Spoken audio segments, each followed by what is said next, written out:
Hello subscribers, big boss Telugu season 9 episode 49 day 48 కోసం మాట్లాడుతున్నాను. నాగార్జున గారు వచ్చారు. ఒక్కొక్క కంటెస్టెంట్ తో వేరే కంటెస్టెంట్ కి సూట్ అయిన ట్యాగులు ఇప్పించారు. మాధురి గారికి 4 ట్యాగ్స్ వచ్చాయి. ఫస్ట్ ట్యాగ్ కోసం మాట్లాడుతాను. ఫుల్ మౌత్ అంట రీతు గారు ఇచ్చారు. రీతు గారిని మాధురి గారు తిట్టారు.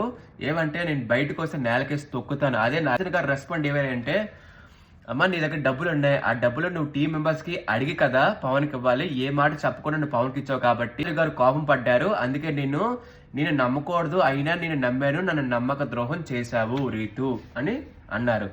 నాగార్జున గారు చాలా స్ట్రాంగ్ వార్నింగ్ ఇచ్చారు మాధురి గారికి. మీరు బయట తోపైతే బయట చూసుకోండి, ఇక్కడ తొక్కేస్తా పీకేస్తా అంటే తప్పండి, చాలా ఈ మాటలు రిపీట్ చేయకూడదండి. సరే సార్, సారీ సార్. మాధురి గారికి సెకండ్ ట్యాగ్ ఇన్సెక్యూర్ సంజన గారు ఇచ్చారు.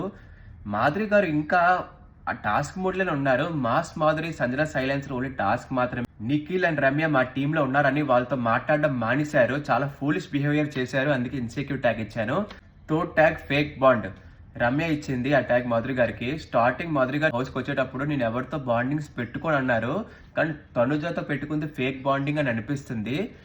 అప్పుడు నాకు సార్ అన్నారు, నువ్వు కూడా ఆ బాండింగ్ కోసమే చూస్తున్నావు కదా, ఆ మాధురి గారి లవ్ కోసం ఎఫెక్షన్ కోసం చూస్తున్నావు కదా, ఇప్పుడు నువ్వేం చేస్తున్నావు అని అన్నారు. మాధురి గారికి 4th ట్యాగ్ వచ్చింది ఇగియోస్టిక్, అది నిఖిల్ గారు ఇచ్చారు. స్టార్టింగ్ మాధురి గారు నన్ను ఒక తమ్ముడుగా భావించారు.